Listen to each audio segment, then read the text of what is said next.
thank you so much for being here and taking the time to be on the podcast. Like I had mentioned before, I've known you for a long time, but not known you directly because you were at, high up in Equinox when I got there. I've always admired your career, and it's an honor to have you on here. Well, thank you. It's an honor to be here. I look forward to the conversation. I figured we'd just jump in on, I was looking, so much is accessible right through LinkedIn. You can see someone's entire career path, so to speak. And I want to know, how does a film graduate from UCLA in the 80s, when Hollywood is seemingly bustling, right, and there's a ton of opportunity, end up in the fitness industry? Well, I think there are a few factors that drove that. I was always fascinated by storytelling, and by the idea of doing it in motion pictures is what sent me into that realm as a young man. And I worked in that industry for roughly a decade. So from 1981, when I graduated, 82, until the early 1990s. And like a lot of people in a lot of careers, it sounds very glamorous, but actually the film business changed a lot. It was not then what it is today, thanks to what technology did to kind of, bifurcate the entire industry into different segments. And, now you have all these different platforms, these Netflix, Amazon, and you have, people making movies with small cameras, and it's like an entirely different world. And I think a much better world, because in those days, it was a studio corporate owned enterprise. And I actually started out in working in television commercials. So the first company I worked for was a company that produced Japanese television commercials in New York City. And so I did everything from, being a production assistant. That's typically how you start in that realm, to doing location scouting. I did a lot of post-production work. It was very spotty and sporadic. It was a typical kind of start at the bottom, climb your way up. And I actually found the industry very distasteful at that time. It was run by a very small group of people. It was very cliquish. It was very who you know. There were not a lot of Black people in the industry at that time. And you're talking about at this point, you're in New York. You're no longer. I'm in New York. Yeah. Okay. Yeah. So at that point, the industry was kind of on both coasts. It was very, very different. Now it's very decentralized, but in those days, all of the television commercials and stuff, most of those were produced in New York City, and that's where you started doing that kind of work. So that's how I wound up there. And I found the industry very distasteful. I found the people, I did not like the way people were treated, myself included. If you were starting out, it was kind of like, it was this very kind of hierarchical approach. And I'm not the type of person that takes well to being mistreated or condescended to. Totally. I think that's pretty understandable. Yeah, I mean, I found that in the industry. And so for me, but, I kind of knew I wanted to carve my way in and continue to make a mark there and work my way up.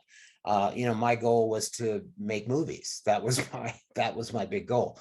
And I actually admired people like Spike Lee, who were starting out at the same time. Spike was very scrappy, and I realized it would take a lot. I didn't want to run around begging people for money, because that's what you do when you're an independent filmmaker. You have to get people to invest in your project, and you have to beg people. So I was more likely to stay within the industry structure. And I felt that difference as an African-American man at that time, which is why I found what Spike Lee did so admirable, because he was one of the first to really carve his own identity within that career path and to really make something of it. But I didn't really have the tenacity to do what he had done, because I just found the process kind of distasteful. So I said, you know what, I'll stay within this structure, and I'll see how that goes. So I worked in that industry for a long time, and I had minored in physical education in undergraduate school. So I had rudimentary understanding of exercise science and physiology, but I never thought that would be something that I would be driving toward as a career. You know, it's that old story of the thing that you minored in is the thing that you wind up living, and you don't Right. actually do what you wind up majoring in. What you wind up majoring in provides more of a perspective, and I think a framework for how you think about the world. And that's what that background gave me, was a very kind of big picture perspective. And I think that's fed my career a lot. So I just found it so distasteful.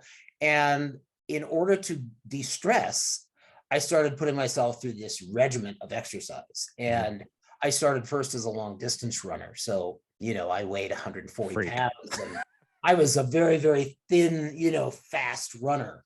And, you know, I did marathons at a time when they were just starting to gain in popularity. They were not the big events they are now. Right. So I think I ran 5 marathons back in the 80s. I never did New York City Marathon. All my marathons, I wanted to travel away to do them because I like the idea of going places and exploring and doing that. So I did San Francisco Marathon, I did Big Sur, I did one in LA. And it was a very kind of exciting thing to do, and it was de-stressing me, and it put structure around me. It was my way of reclaiming my life through my physicality. And that was very important to me. And so I wound up getting more into strength training to kind of support my goals and objectives with running. So, and this is at a time when you're still in the thralls of the film industry, yes, and you're kind of reaching to fitness to ground yourself and be like, you know correct. what, I got to get away from these people, these personalities, this energy. Yeah, I have to. Go here. Yes, I have to take my energy and put it. And I didn't realize that that was actually the beginning of a whole trend. You know, there were, by the time I like really got into fitness, that became the reason why people were exercising, like to escape their work. Well, So I can imagine New York City is I just went for the first time with my fiance in last November. And I mean, we all, you know, we want to like move there. I mean, it was mind blowing, the energy of that city and the pace. And in some respects, it's very inspiring. I can imagine at that time, with the hustle of the entire city and the growth, the amount of people de-stressing within the confines of fitness must have been amazing to be around those type of people. Yeah, and you know, New York City was in a very different chapter then. I mean, I started going to New York City in 1968, right? Wow. That's where I go back. Yeah. As you know, as a 9-year-old kid going to I wasn't even like I don't think I was a thought yet. No, you were not a thought process yet, but I was like 8 or 9 years old, and it was a very significant year because it was the year that, you know, you had all those assassinations, Kennedy and King, and all of that stuff was going down in the riots, and it was very, very tense time. But a part of my family always lived in New York City, so it was a natural place for me to go and visit. So I was very used to the idea of the pace. And I remember thinking one day I want to live there, right? So like a lot of people, I kind of said, okay, I'm going to go. So I went in the early 1980s. I had a sister who lived there, and I wound up coming back from the West Coast.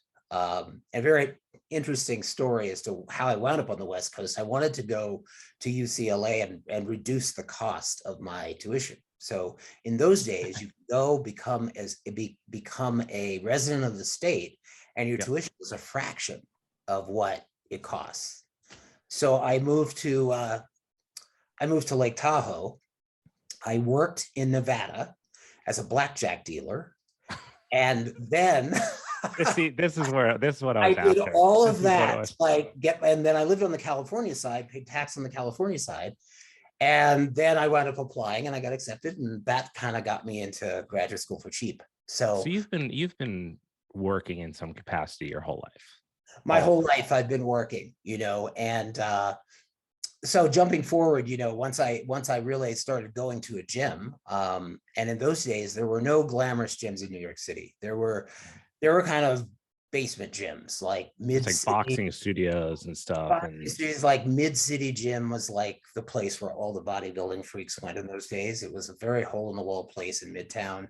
And then, you know, in the 80s, you started getting like World Gym. So I was like the 54th person to sign up for World. And in those early 80s, or rather mid to late 80s, I lived actually in Staten Island for a stint. And I would get up at like 4 o'clock in the morning because that was my run time, to like get on the ferry, go over to Manhattan, go to the gym, go to work. Like that was my thing. So I was used to being an early morning exerciser, and it was through the strength training thing that I got more intrigued about strength training, because I saw what it did for me and my running performance. And so you had a direct application. I feel like it might be important to paint a picture of how different the fitness industry probably looked very at that time. We're talking bodybuilding, Arnold Schwarzenegger, like, vast steroid use across the spectrum. Functional fitness was not really in functional the fitness was forefront. not, yeah, even though it had been invented, it hadn't made its way into a commercial setting. Right. Most So people, what did you say it was? World Gym, right? World Gym is kind of the first instance of big box corporate gym with multiple classes offered and inviting the general public to come in. well, actually, World Gym was different. World Gym was more like another gym in New York City at the time called Pumping Iron. There was a gym called Pumping Iron, named after the movie and the book, right? Wow. Inspired by Arnold Schwarzenegger. And those were places where bodybuilders went. Like bodybuilders, wannabe bodybuilders. There was no group X in those gyms. They were strictly like trainers with clients and bodybuilders and their groupies. That's who went to those. And it was its own culture. Now you had things running in parallel to that, like New York Health and Racket Club. Those were like the first kind of, multi-purpose gym with that kind of group X feel. And then I think New York Sports Club came along like right after that. So you started to get more of a commercial feel. But in the days when I started going to the gym, people thought, you're a freak to get up at 4 o'clock and go work out. Who does that? Right. Like something's wrong with you. Yeah. And I was like, no, there's nothing wrong with me. I enjoy it. And it gives me structure and it allows me to focus on myself. And I always felt better after I left. So there was this sense of empowerment that I got from doing that. And, then eventually I switched tracks from being a long distance runner. I got more fascinated with strength and conditioning. And I started to realize I had pretty good aesthetics. So I was going to drive it toward bodybuilding. So I got into bodybuilding for another 10 or 12 years. I competed. Oh, wow. I didn't know that. Did a whole stint as a bodybuilder. I became a pro natural in the WNBF. I got my pro card in 1995. 1994. Yeah. How was that psychologically for you? And I asked this from like I think from my experience with the bodybuilding world, it can get pretty like nasty inside of there with what's going on in your head as far as you and your relationship, not you directly, one's relationship to aesthetics and constantly obsessing to some degree with purpose over image. Did that affect you at all? I didn't think about it at the time. What I found was a community of people who kind of wanted to be their best. That's what inspired me. And we would show up at the gym. We would have these training dates. We would all work out together. It was a little subculture of people. And then, eventually we were all competing and we'd attend each other's shows and we'd egg each other on. And I knew that there was no way I was ever going to put steroids or growth hormone in my body. It's just, I wanted to drive my body as far as it could go naturally. Was it tempting at times? No, it never was, because I knew what the dangers were and my ego wasn't that wrapped up in my body to think that I wanted to be that size. When I saw people that size, I always knew that there was a price to pay after that. And I knew a number of guys who did that, and I saw what happened to them in later years. And many of these people were very troubled. Interestingly enough, the bodybuilding world attracts people who are a little dysfunctional. Isn't this strange? Many of them, strange, fascinating to me. Yeah, I mean, you'll find a lot of tragic stories underneath these, gargantuan bodies. There's stories of sexual abuse. There's stories of all kinds of mistreatment. There's all kinds of learning and development issues. A lot of it's compensatory behavior to make up for feeling less than. And so that's exactly why I asked that question, because I have been aware of this as well. Like there seems to be a lot of former addiction and recovery, psychological trauma that precedes sometimes this works, like because they can get so hyper laser focused on doing something good for themselves. And as we both know, Mhm. bodybuilding is very demanding. It requires a Yeah. lot of You sacrifice and commitment. you put your entire life into it. And to Right. me, it was a research project. That's what it became. I love researching things, and I turn myself into an experiment. Like that's how I Right. viewed it. And I learned a lot from others along the way. Anecdotally, I'd read stuff, I'd do stuff, I'd experiment with, this diet and that diet, just to see how my body would react. And the whole balance of doing structured strength and conditioning for specific body parts, like it was very segmental, uh Yeah. carving the body into these individual pieces, and doing like chest and biceps and back and triceps, like that whole mentality of segmenting the body like that. I was thrilled by it because it allows you to see what your natural propensity was. Like my strength was in my legs and my back. Mhm. I was never a big bench presser. I had a decent sized chest, but my back and my legs were like, those were like the things I got the greatest thrill from. Right. And so, I just found that whole process of going through that physical journey very interesting. And it also had a social component because I trained with people who were of like mind. Mhm. And so there was a whole communal aspect to it that I really enjoyed. So I wonder at that time, and I'm assuming that again, we are still in between the film industry and being completely committed in the fitness industry. So within those two worlds, did you find like there was more acceptance and more like freedom within the fitness industry, and the film industry was kind of putting people in their place and maintaining this weird hierarchy of how Mhm, you ascend or when you can make moves, mhm. and you felt like this was kind of more home and that was slowly pulling you away from what you had Yeah, studied, what you had went to work in? well, it kind of became my happy place. Mhm. I liked doing that, and eventually, I went and I got a personal training certification. I got my ACE certification, and Me too. I started. Yeah, that was the first certification I got, was an ACE certification. So I started training people, and it was very bodybuilding-esque in those days, and you drew a lot along what you were passionate about because Mhm. people were inspired by how you looked, right? Like that was the Fair. thing. Yeah. So your credibility rested on how fit you were and how fit you looked, not necessarily what you knew. So that made me go deeper into wanting to get into, really understand certification. And there, a break point came around 1993 where I started thinking about this seriously. Like, I'm going to do this, like you can make money doing this. So I'm going to do this. I don't know. It sounds crazy. And by this point, I had a very good job. I had very good income, but I started to think, I I'm going to like, I'm going to do this full time. Mhm. So, I was still working a full time job plus training clients on the side. And I decided to, uh, apply to Equinox as a personal trainer. And I remembered the very first Equinox when it opened. It was September 23rd, 1991. I was walking up Amsterdam Avenue because they did guerrilla marketing in those days. They'd stand in front of the World Gym, which was across from Lincoln Center, and pass out flyers. Right. There was a whole war between World Gym and Equinox at the time. You shouldn't be in front of our property, hang out these flyers.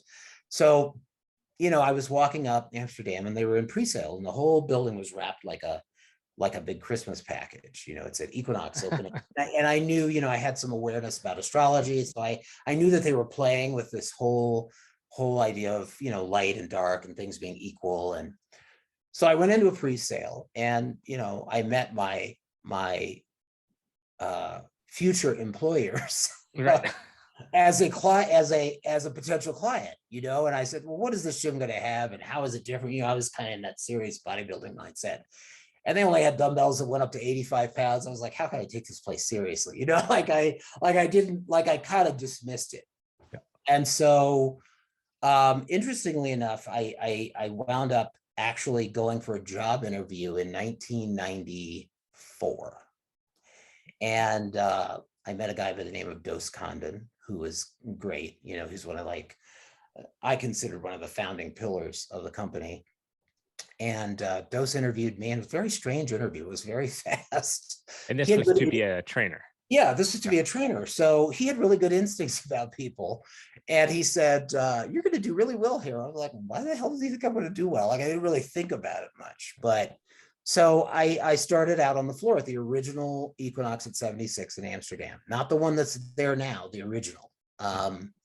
And so it was interesting because I think I worked like a total of 325 days straight in my first year. Because in those days, everybody, all those trainers were really good, and I had to fight to like establish my identity amongst all these big dogs that were there. And I just knew I had to be a workhorse to like try to get on par with them in terms of production and actually make a living. So it took me about a year to get to that point. And then I was, interestingly enough, I wound up training a membership advisor who had gone over to 85th Street because 85th Street was going into pre-sale. This is jumping forward a little to the 1995. And the personal training manager at the time at 76th Street said, David, I want you to meet Caroline, and Caroline meet David. And wait, hold on. Sorry to interrupt. The membership advisor that you made a connection with that I'm assuming potentially changed your career was named Caroline? Yes. Because the membership advisor that I trained as like a complimentary session that ended up changing my trajectory at Santa Monica was also named Caroline. That is hilarious. Well, that's very interesting. We have something in common on that thing. But yeah, I met her and she loved, the way I trained her. And so she said the 85th Street Equinox was in pre-sale at the time, and it was 9 months behind its delivery date. And she was scared of losing the clients that were interested in training. And so she said, can you start training these people? They'll come over to 76th Street to train with you. I said, sure. So I took all these clients, I started training them, and they loved the training. And then I wound up transferring over to 85th Street and eventually got into management there. And then I was approached by Danny Errico, actually, who was the founder of Equinox. We'd had a little tiff about something. It's very interesting. He's really brilliant at like figuring out if you can stand up to him, he wants you to work for him. Like that was his mindset. Yeah. And we had a little tiff, and then he said, listen, do you want to manage? And I said, well, I think about it. And so we met in his office, and he wrote me out an offer on a napkin. And I said, sure, I'll do it. And I'll come back to you with what I'm going to do. And he wanted me to open the club at 63rd in Lexington. So I wrote up a whole proposal, like a whole business plan about how I was going to run this club.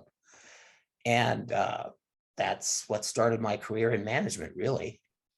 That's why that is so, I mean, there's too many parallels here to like, it wouldn't be worth it to unpack them in the episode, but it's so interesting. I looked at your career within Equinox. I mean, to start in 1994, and in the same amount of time that I was with the company, which was, I think it was a little longer. So I was with them like 6.5 years, basically 7. In 7 years, you go from being a trainer on the floor, building your business from non-existent, as we all did, grinding, to the role of vice president of personal training of the entire company. Well, it wasn't really that fast. This is what happened. I opened, let me see, 63rd Street, 54th Street, and then I opened Wall Street. And that's actually the 5th club in club history is what you're talking about, right? The 5th club in club history was, or 4th, whatever that progression is. You're talking in succession of them opening. Yeah, well, 54th Street was the 6th club. Okay, gotcha. 63rd Street was the 5th, and then Wall Street was the 10th. So I was very involved in these openings. And by the time I got to Wall Street, it was right at 9/11 where I signed my contract as a corporate employee. That's when I really started in the corporate office. And the job was director of personal training. I was the first corporate director of personal training. It's like you didn't wind up being a VP and all these big titles. All that stuff came later. But it was really, what I saw at the time was that there was a method to the madness of how you put together a successful personal training business, especially when you have a strong brand to do it with. You kind of have a formula that kind of works. What I saw was that there were a lot of things missing out of the structure that needed to be better organized. And I felt that the crying need for trainers was ongoing education that was cutting edge and very practical, that could be applied. and also the ability to really think about it as a business. How are you going to be successful within this framework? And so I set about sort of laying down what that looked like, and how people could be successful. And it was all about getting people to follow that model. So I was very inspired, by the time I got to 63rd Street and opened that club. It was very exciting. And I can't take credit for all the wonderful trainers that I hired in that first year, because I feel like, to a certain extent, a part of any person's success is being in the right place at the right time and having a little luck. The rest is applying your skills to that circumstance, your skills and your knowledge to that circumstance. But a big part of it is luck and timing. And so I felt like, every person that walked in for an interview, I hired. I think I only did not hire one person. Really? And it was that team that really set the stage for what would be the standard of what excellence looked like at Equinox. And it was wonder how much did, and maybe you've thought about this, maybe you haven't, but if you look at your time spent and your experience within the film industry, do you feel like part of your success in creating, I mean, and it's important to state that, I mean, what you went on to help create within Equinox really is like, that is the mold for how to operate a personal training business in the fitness industry, period. The nail was hit so hard on the head, from continuing education to personal development, professionalism, how to work within a team, take care of your clients, the list goes on, and to empower the employee to own their business and what they're actually doing, right? So you have this sense of autonomy within yourself, despite working for a bigger company. Do you feel like part of that success was because of how the nastiness that you saw within the film industry and how you wanted to treat people versus how you felt treated there? Well, I felt that one of the things I didn't like about the personal training world was that I felt like trainers were not respected. That's more what drove it. From a like credibility, you mean within within society? Within society, it Yeah. was seen as like a waiter job in those days. Right. Oh, who does personal training? Or you can't be serious. Like when I decided to do it, people were like, what are you doing that for? Like everybody was looking at me like it was a throwaway job. Right. And part of me knew that the power of the job really had to do with health transformation. It began for me, cosmetic thing, like how do you change the actual appearance and look of the body through nutrition, exercise, and rest? Like right. Simple equation. Yes. But that winds up creating a incredible foundation for how to think about health more generally. Because what are we talking about today? How people eat, how people sleep, and what's their workout frequency. Right. That's still the magic triumvirate, and it's many years later. So but there was a magic to how you got somebody to change their behaviors to make a commitment to that. And it wasn't that I wanted everybody to be a bodybuilder, but they needed to discover what this was for themselves. And I felt that people who were really physical had an innate understanding of that. So how could I bottle that with a group of people and sell that to the public as something that they had to do? And that was the inspiration for me.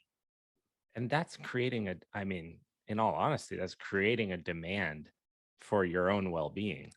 Yes. Which is it just strikes me. And I've been, for my own reasons, working out since I was 14 years old. It's just, I've been working out and I've been working both things simultaneously since I was 14. I don't know anything else. So it is more than who I am, right?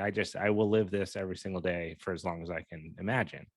Right. It always struck me as mind-blowing that there's people who are going through their life completely missing the mark on their own health and well-being. And granted, some of this is, environmental factors, how you're raised, what you're exposed to. Why would you think about this if it was never part of your upbringing? So that's not to be ignorant to the fact that different people are coming from different backgrounds and experiences. But the fact that when you were there, you guys really were creating this idea that is now central to almost every brand. Every company that is developing is prioritizing the wellness component.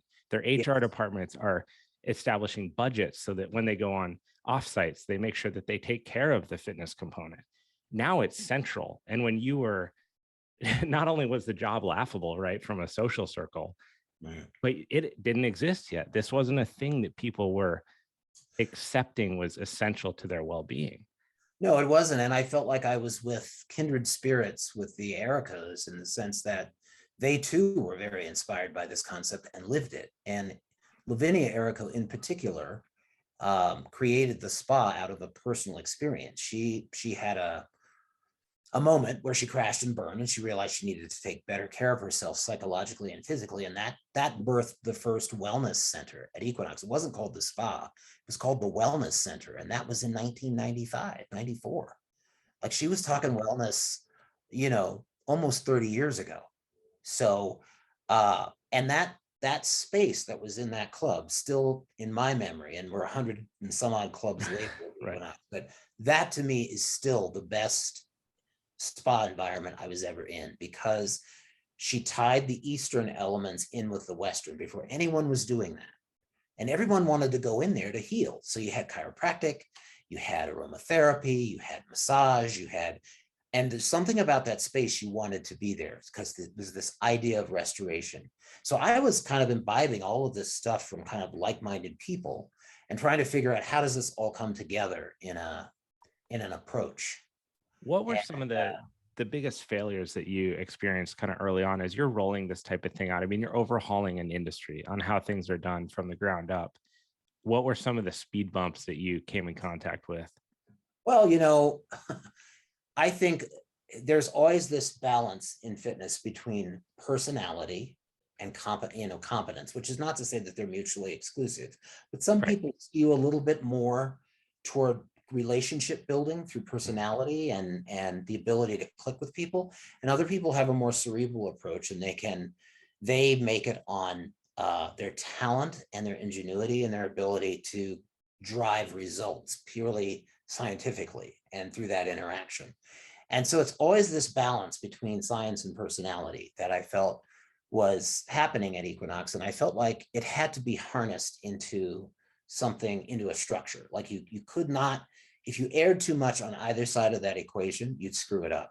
It's Totally. like, so I viewed it like baking a cake, right? Right. 2 The cups of precise. flour, and it's a quarter teaspoon of baking soda and a quarter teaspoon of baking powder. If you don't put those two elements in, the cake doesn't rise. Right. That's simple. It's a crater. So you have to, even though one element is bigger than the other, if you don't have the key elements there, it doesn't work. So to me, it was like trying to keep this recipe in balance. And I think probably the biggest thing that I came to was that if you were really going to brand personal training, you had to have a kind of codified approach, and you had to tie that approach to education.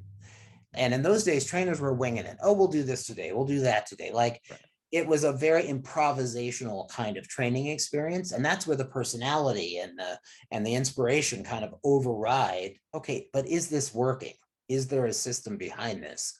And there really wasn't. And so through other brilliant colleagues that I had the pleasure to work with, both within the Equinox Fitness Training Institute, people I collaborated with there, we knew that we had to put together a way of making this accessible to trainers and then mapping it to an education.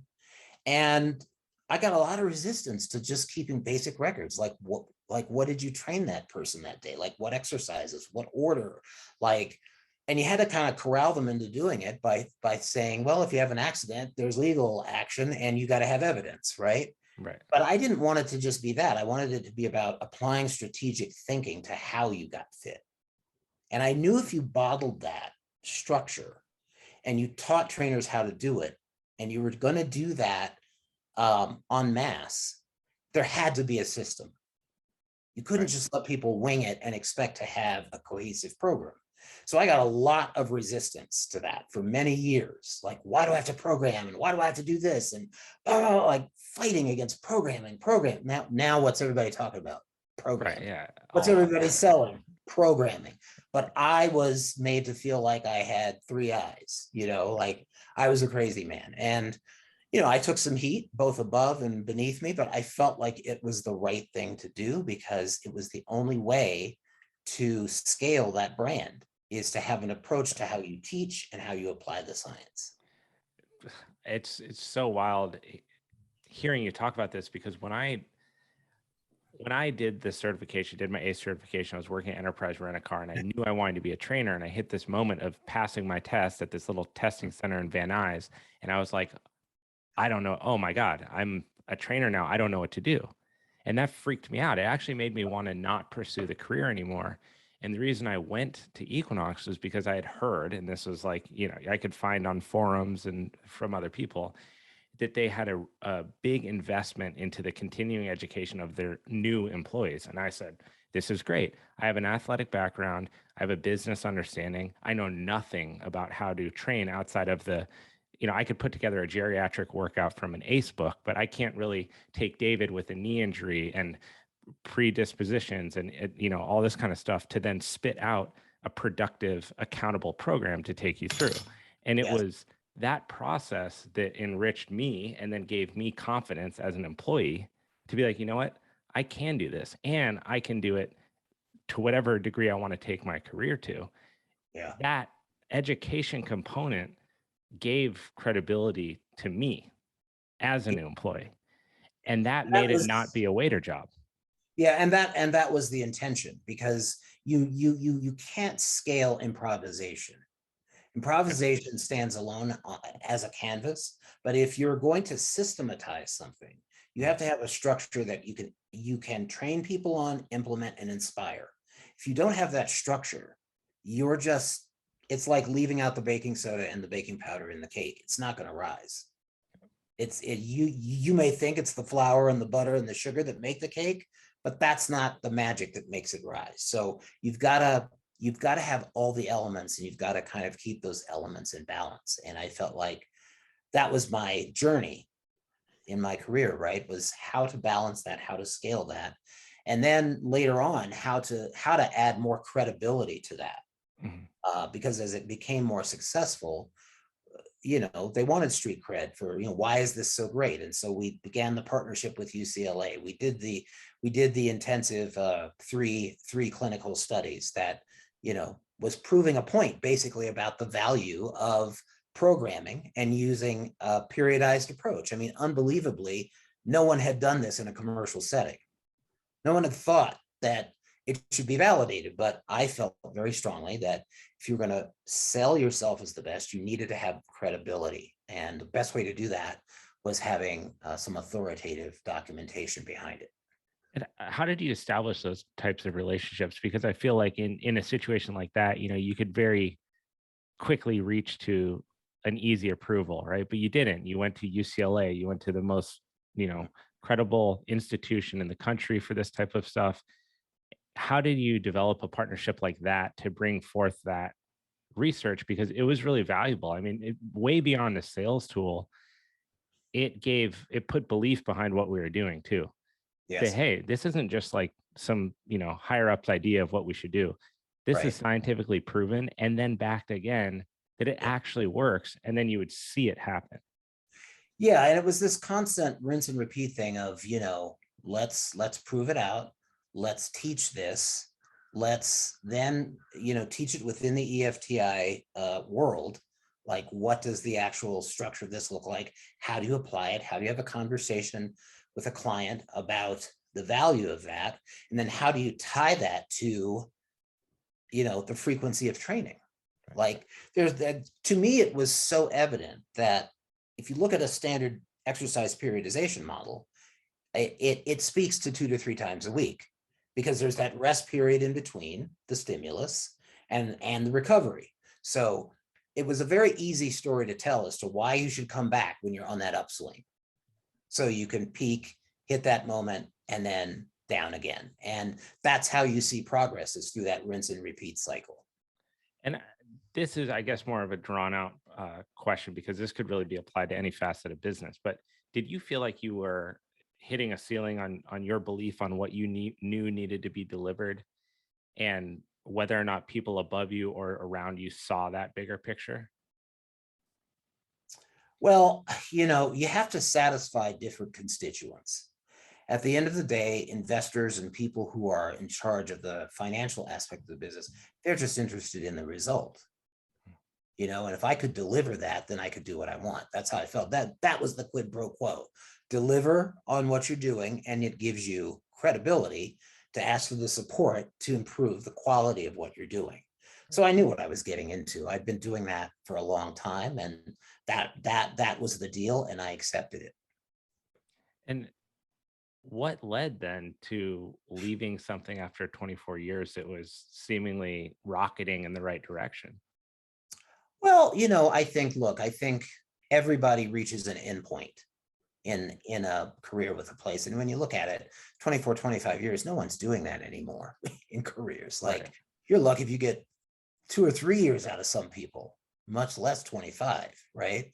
But Equinox had a pretty good track record, actually. Everybody within the personal training world stayed 10 plus years. Like, the most successful people were all there 10 plus years. So, but I had a series of events in my personal life that were very, very challenging. I became a widower in that period. It was a very, very difficult time personally for me. And it's interesting, when you're going through something, you don't necessarily have any perspective on that. It takes many years to pass before you see what was actually happening. And, the company was moving and growing as it should. It was just going in a direction that was no longer compatible with who I was. And I don't think I was compatible with them anymore. And that's fine. It's like any marriage, right? Like, some marriages last a lifetime, and some break up. And I think friendships, same thing happens with friendships. There are cycles in things. And it's important to recognize when you are nearing the end of a cycle on something, because if you get into the habit of just delivering, you can ignore certain critical signs that are happening within you that no longer make you compatible with the circumstance. What did that feel like? I am assuming here that these sensations were not recognized in the moment, that these are reflections that you now have that you can look back on and Mhm. say, oh, that was kind of arising, and that led to leaving or whatever. But when you talk about this reflection or processing things later, Mhm. and you look back on it, what were some of those things that you notice come up, whether they're emotions or red flags within a business venture or something? Like, what do those feel like in hindsight? Well, I think my greatest, when you experience trauma, Mhm. right? And death is a traumatic experience. And it wasn't just that my partner died, it was the manner of the death. He struggled with addiction for a substantial, actually throughout his life. And when we got together, I had no idea what, recovery was. He said it was in recovery. I was like, okay, you're in recovery. Like, that's how naive I was about that. Um, but some people you'll meet in your life, and for whatever reason, you just know that you have to complete something. Like, you feel And drawn or I felt, magnetized to well, it that. was a very powerful journey with him, because I felt that I had to to see him through to the end. There are people in Wow. life that are meant to bring people into life. Those people have children, but there's less talk about the people that should be here to help people leave a life. This is fascinating. I felt it was my job to help him exit. That was the real purpose of that relationship. It wasn't the romance and the struggles and the fights and the happy times. All that's part of it. But when I look at the arc of what that journey was about, it was about accompanying him to the end. And I've known a lot of people who've died young. And so that's been a part of my process, but it came very close to my heart. And it was extremely traumatizing, because I was used to being Mr. Logical, and Mr. Everything had its place, and everything had an order, and and I had this life event which completely blew that all apart. I've never heard of someone speak about death in this way, and I respectfully find it fascinating. What did that? How do you arrive at that your journey was to? And I think a company is a very specific and meaningful word here. That you are not just a passenger in this, right? Is that you are to help facilitate that process. And that sounds much worse than what I mean, but to be present with that person through this life, knowing now that you had to go to the very end of that as part of a fulfillment.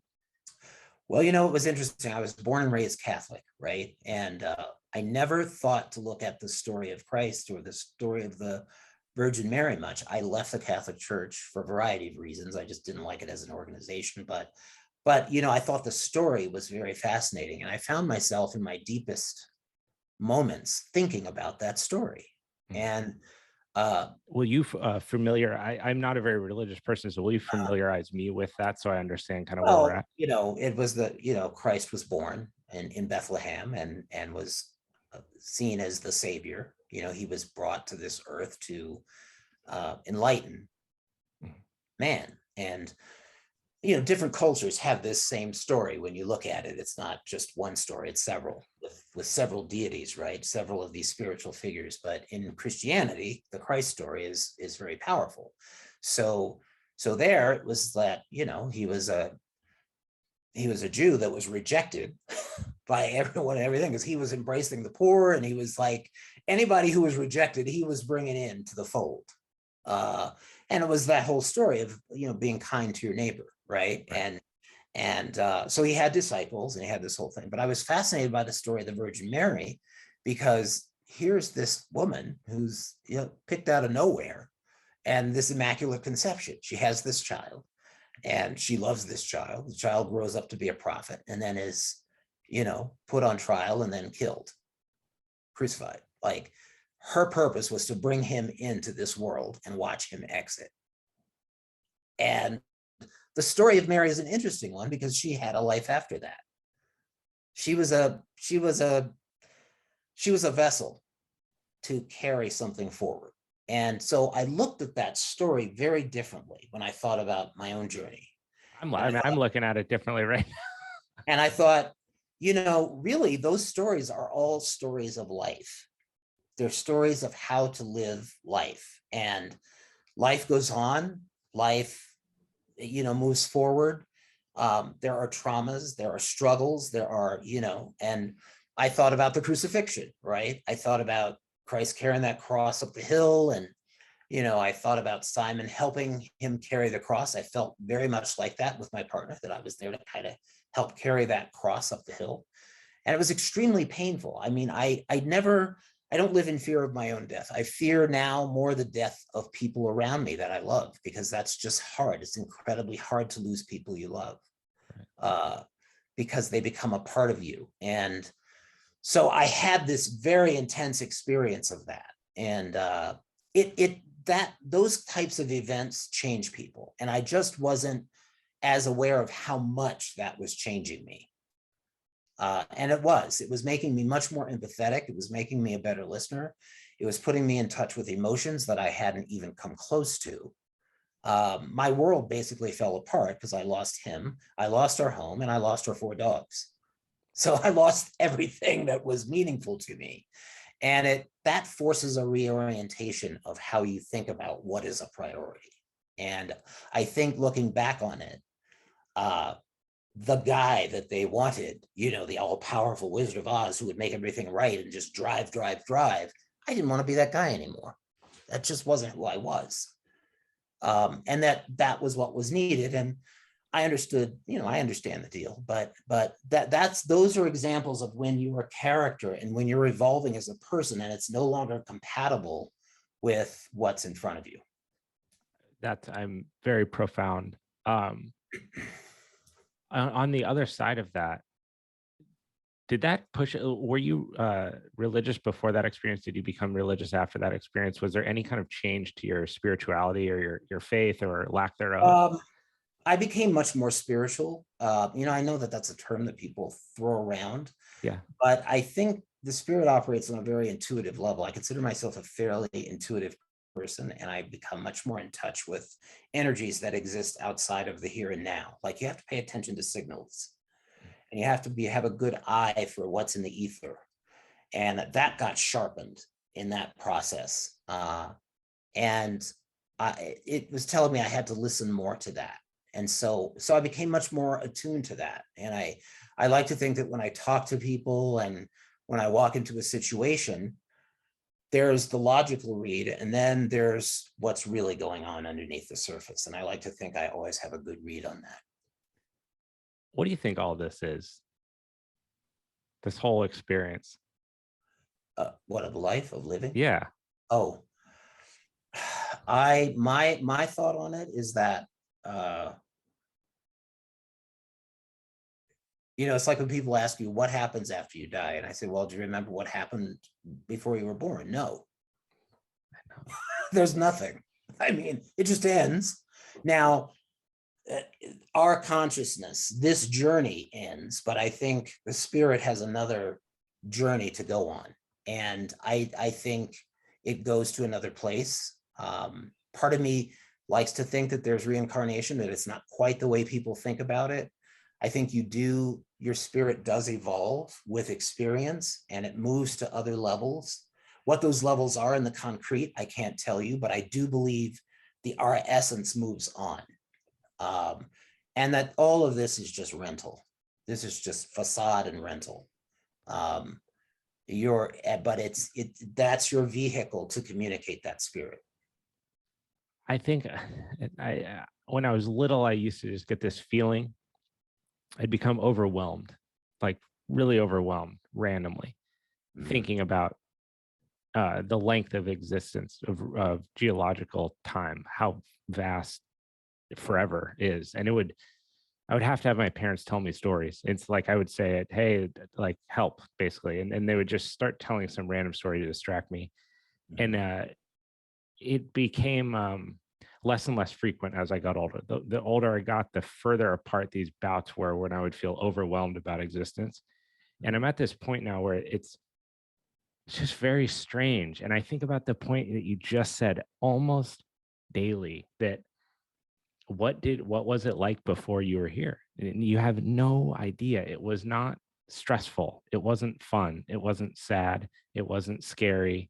There's no tangibility to you, like where you don't know if you had fingers, if toes, whatever.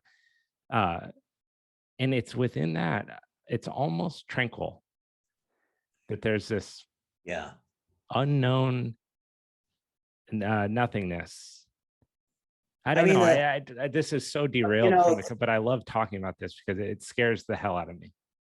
I don't think it should. The older I get, the more comfortable I get with it, because really?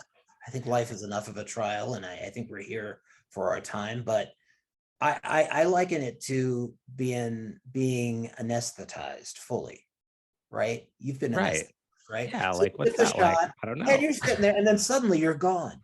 You're like, and you have no memory of what happened. And you wake up, and it could be hours later, but you've been knocked out. What happened, right? But you're just gone. And that's what I think happens. You're just gone. And I wonder too about, you touched on it. What I feel like is a very important point is this experience of death within your personal life. And to be frank, I just haven't, knock on wood, I haven't had that. I have both of my parents are alive. My grandfather's alive, who I'm closest to. My grandmother that I'm closest to is alive.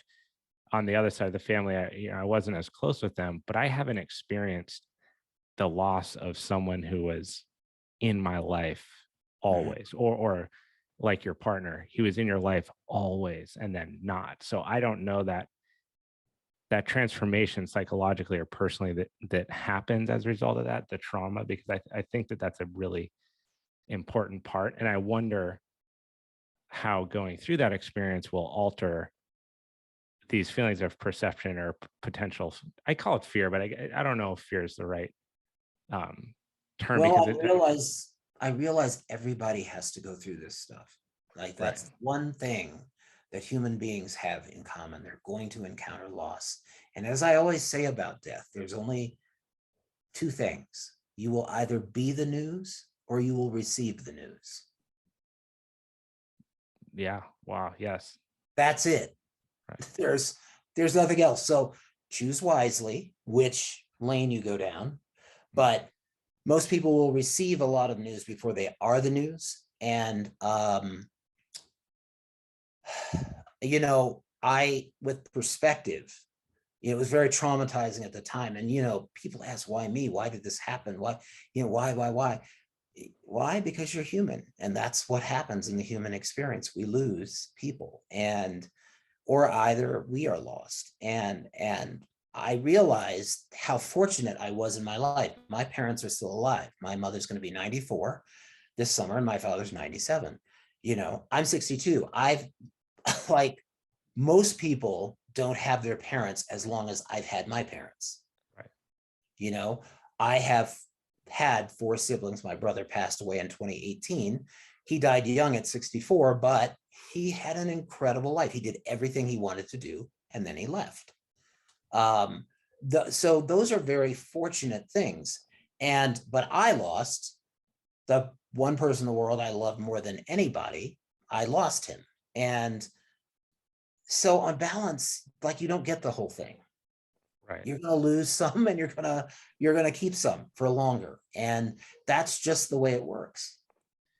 With that experience, did you just muster your own strength through it, or did you find community and help, and, you know, reach out to therapists and things like that to steer your ship there? Maybe this will take us into the last third of Yeah. this conversation, which is an interesting thing, because I fell into a massive depression. And I advise people who suffer extreme loss to seek help. A lot of people say, no, I don't need help, or no. And I had seen therapists before in my life, but I never thought about, how do I get over this? And I thought, you know, I can just do it. And, you know, I wanted to continue with my work. So there was a little bit of thinking I could escape through my job. And I had to move fully back to New York at the time. I was bi-coastal. So I had to, but that was like it was bad not to see a therapist for 2 years, because it just got worse. And it became extremely hard for me to function. You know, I would go to work and I would function, and I'd come home and I'd fall apart. It was that sort of thing. And I just fell into a black hole, and I didn't know how I was going to extract myself from it. I won't say I had suicidal ideation, but I did death wish. I didn't want to keep living. I didn't see the point. Like, I'd lost everything. Really, I hadn't, but I had lost. Right. But to me, it felt like I had lost everything. And so I remembered going to bed one night, September 30th of 2015, and thinking, I just don't want to wake up. Please don't let me wake up. You know, like, I was praying not to wake up. And I got up that next morning. I was like, what are you, crazy? Like, why are you thinking this way? You know, get yourself. So I got up, I took a shower, I got myself dressed. I was all like ready to go out and conquer the world on October 1st. But of course, I hadn't dealt with any of the real issues. So I'm running across the street, 2nd Avenue, and I'm in a pair of dress shoes, and I slip in the middle of 2nd Avenue, and I almost get run over by a car. The car bumper comes this close to my head, and I'm in the middle of the street. And I wasn't running against the light. I just didn't notice that the traffic cop was still directing the traffic against the green. And I was trying to catch a taxi, typical New Yorker thing, fall down the middle of 2nd Avenue. And I had this tremendous pain. It felt like I was being cut in half. And I'd ruptured my quadricep tendon on my right side. I realized I couldn't straighten my leg. I couldn't like make it work. So somebody helped me up. I went to the hospital, and I remember laying on the gurney in the emergency thing and saying, okay, I surrender. Like, I just knew that this was a sign that I had to. I wasn't upset about the leg. I was upset about the fact that it was like, game over. You have to like get yourself together. So I went through a long rehabilitation process. And during that period, I met with a shrink that I had seen some years before. And I gradually was able to extract myself from that. But it took a lot of work and a lot of time. I had an experience, a similar experience of I've seen a therapist a couple times in my life. Once for sport, like a sports psychologist, to work on, you know, staying focused through the season and that kind of thing when I was competing. And then separately for some personal issues where I couldn't agree with you more. I mean, you know, if you're going through something difficult, there's no shame in reaching out to place the complexities of your situation in the hands of a professional, because we're not equipped to deal with all of the stuff that we deal with No. by ourselves. It's not realistic. And you don't know how powerful it can be until you're sitting in the chair and you have the moment where you realize how not in control of the situation you are. Yeah. And I've had some really profound experiences with therapists where I dealt with things that I actually dealt with when I was 16 and then just dusted under the rug, not even knowing I had the broom and the rug in my hand. Yeah. You know, to get through things, to move on, to keep going, to work hard, to not obstruct your career, whatever it is, we just are very good at doing that. And it's a ticking time bomb of Yes. emotional stuff. And if you don't unpack that somehow, Yeah. it can be really complex. And And I will say this too, it is not a process that is on a monthly timetable, that has a budget and has a target and has a closeout date. That doesn't work that way.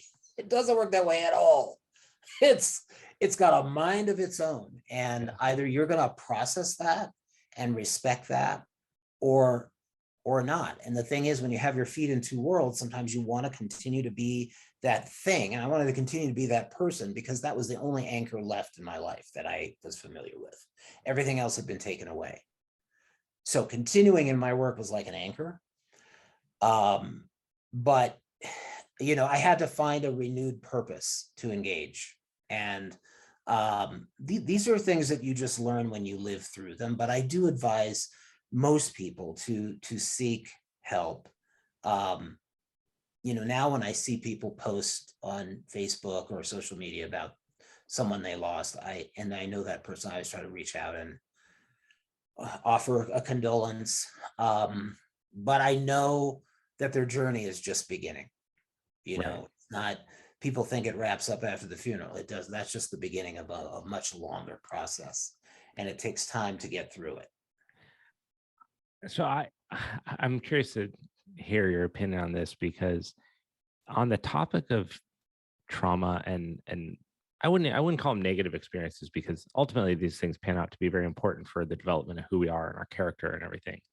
But within society as a whole, I've always felt that there's a strong need for some degree of adversity for any person to go through an experience so that you can develop, like, the tool belt to handle the rest of life.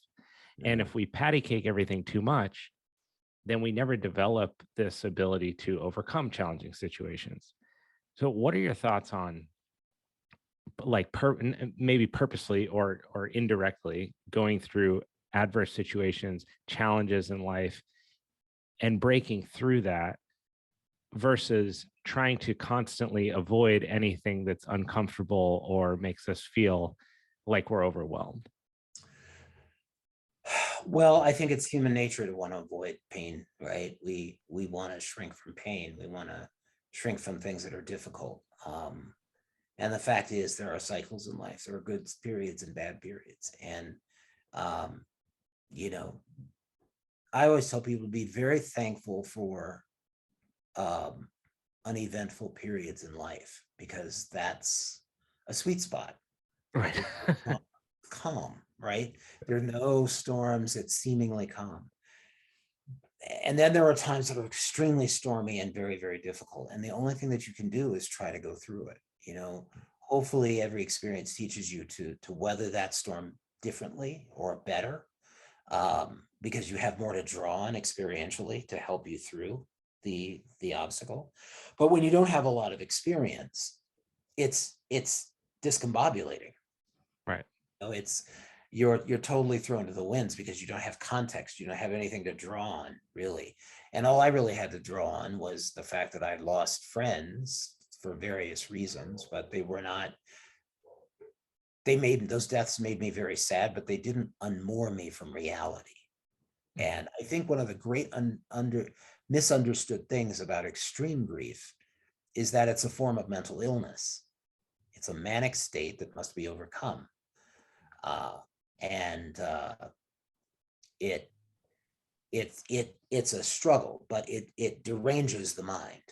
You know, one of the great books on this is Joan Didion's The Year of Magical Thinking, where she charts the anatomy of the grief process and the loss of her husband and her daughter being hospitalized at the same time. There's a reason why that book won the Pulitzer Prize, because it so starkly lays that out so powerfully, what happens in the mind of a person who loses everything. And that to me is a very particular architecture, and it's unique to every person, but you have to go through it, and it's a little bit, you're a little deranged in that period. You're not normal. Yeah, I mean, it is and it can be perpetual too, right? It's Yes. a manic state that perpetuates. Yeah, and you have to work to get through it. And there's an old saying that when you can tell your story and not cry, you know you've healed. Which you've just done magnificently, you know. Yeah, I mean, yeah, but it took, 9 years to get to this point, And you did some work with, or perhaps you're still involved with Simon Sinek and it's being an optimist, or what is like the title of the role you had within that? Well, I started out with Simon because I brought some of his work into Equinox. Right, I remember doing some of those, like start with why. And yeah, I mean, at the time I felt like the inspiration quotient amongst trainers needed to be reignited, and I felt like the best way to do that was to give them a personal experience of a purpose. Right. It's very easy to get, because we had people like working all these hours and getting kind of lost in it. And I'd spoken to enough people to realize that had an endpoint, much like it had for me. So I wanted to sort of refocus the lens on how do you find find new purpose. And so I brought him in and I started doing work with him. And then when I left Equinox, I started out as an igniter. And at the time, the igniter program was taking these concepts into other companies. And so, I worked with some of my colleagues and took that around the country to different businesses and worked with different groups to implement the why process. And I worked with one-on-one with individuals as well as a very nice period to kind of decompress from working a big corporate job and doing all that, and working more as an active consultant in the development of people. Right. And so there were the igniters who did that, and then there were optimists who worked more independently and would do it on a project by project basis with Simon.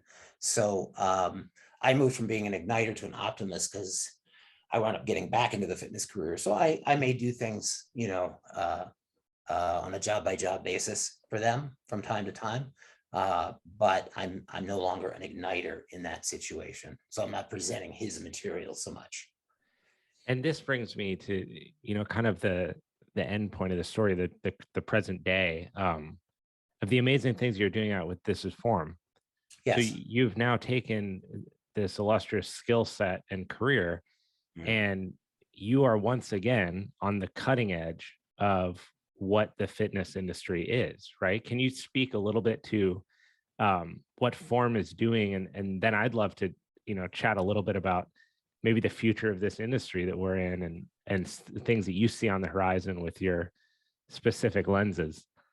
Yeah, sure. I was doing work with Simon at the time, and I was connected to Trent Ward, who's the founder of FORME, and he wanted to talk a bit about, what would it look like to do personal training on his platform that he had been working on. I was very impressed with the product. I thought it was very sleek and very sophisticated and really different from the other offers that are out there, just visually and in terms of the overall experience. And we had like a long series of conversations about this. And at the time, the pandemic was raging, right? And stepping back in time a bit, I remember when I tried to get trainers to buy into the idea of doing virtual training at Equinox pre-pandemic.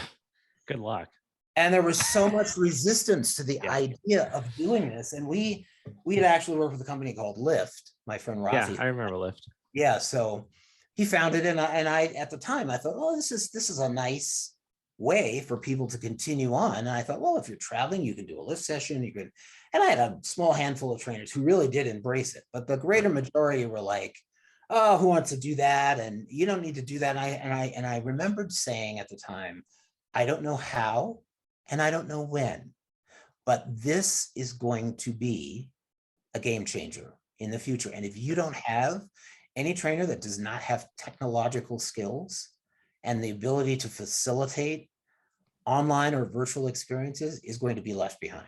1000%. It's that simple. And everybody looked at me like I had 3 heads again.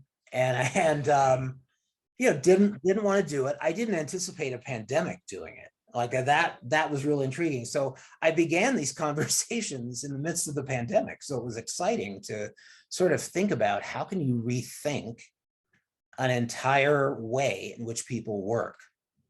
And I learned a lot by working for the big box of what not to do, just from an employee perspective. And I listened to a lot of employees about what was no longer making them happy. So I won't go into great detail, but I will say at FORME, we have completely rethought the workforce around training and about what makes the employee experience tremendous. How do you liberate people to feel like they can have a life and still earn good money and feel like they're part of something bigger than themselves? Because that's really all trainers want. They want career development. They want to feel like they're part of something bigger than themselves. They want to have that give back. And they want to have their own life, and they want they want freedom. Institutions are generally not designed for freedom.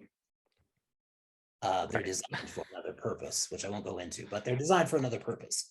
And so I felt like this was a magical moment to create something entirely new and different. And to bring it together with technology is just super exciting. And assembling the great team of people that kind of, again, fell out of the clouds to me because of the way the pandemic had, blown apart everything and set people free. It was a very interesting opportunity to sort of reassemble a lot of people that I knew and bring them together and create something new.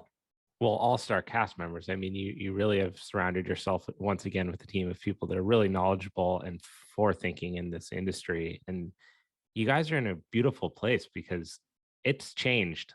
That's the reality. It might change. That's already behind us. The fitness industry and how people think about wellness is so different than a year and a half ago, 2 years ago. Huge difference. I haven't been in a gym in 2 years. Since the day Equinox closed, I have not been in a gym. And I've been in a gym since I was 14, but I have one in my house. I have a home routine. I do everything here. All my clients train at their homes. It's it's a cataclysmic shift caused by the pandemic that will never be undone. Yeah. And I think it's very interesting because it allowed people a space to discover what's important for them instead of a marketer telling what's important for you. If you think about any big brand out there, they try to convince you of their storyline. So that, and especially luxury brands, they want to be aspirational. So they position things in a way that ignite desire to be a certain way. And that aspirational marketing model that was tied to luxury, I think, has been kind of dismantled. I think people found out through the pandemic there were many things more important than running around with a Louis Vuitton bag. Well, and fitness, I think for years, fitness had been doctored up and dressed up into this really elaborate thing, right? Of like the fastest shoes and the nicest equipment and the this and that. The outcome of that idea is longevity. Everyone is after longevity. We want to spend more days with the people that we love on this planet, right? And you want to reduce whatever risk factors you can to the best of your ability. Whether you're actively pursuing that or you're pursuing that with the guidance of a trainer, that's what you're after. And the reality is you can do that from home. You can do it autonomously. And as complex as it is, the delivery to the person doesn't even need to be close to the complexity of what the people building it understand. So you're going to take 24 years of your career, plus the years as a bodybuilder, plus the years in between. And the deliverable to the person is very simple it's understandable, and they can do it. And they don't need to know all of that. And I think before this happened, that wasn't really on the table. No, it wasn't, but I felt like it was moving in that direction even before I left the prior career. I felt like we were moving toward a shift, right? There was so much focus in the big cities on luxury and, having this and having that, and a lot of stuff and a lot of acquisition and status. And I intuitively felt like that era was coming to an end. I wasn't sure how it was going to end, but I just felt like it was so out of sync from where the rest of the culture was moving, Yeah. and what the rest of the culture was starting to value. And I think there were a lot of people who didn't aspire to like have the fancy car or live in the big condo, or people discovered time is your greatest asset. Mm-hmm. How much of my time can I claw back? And that's why remote work is so popular. I don't have to like be on the 405 for 2 hours to get to my job.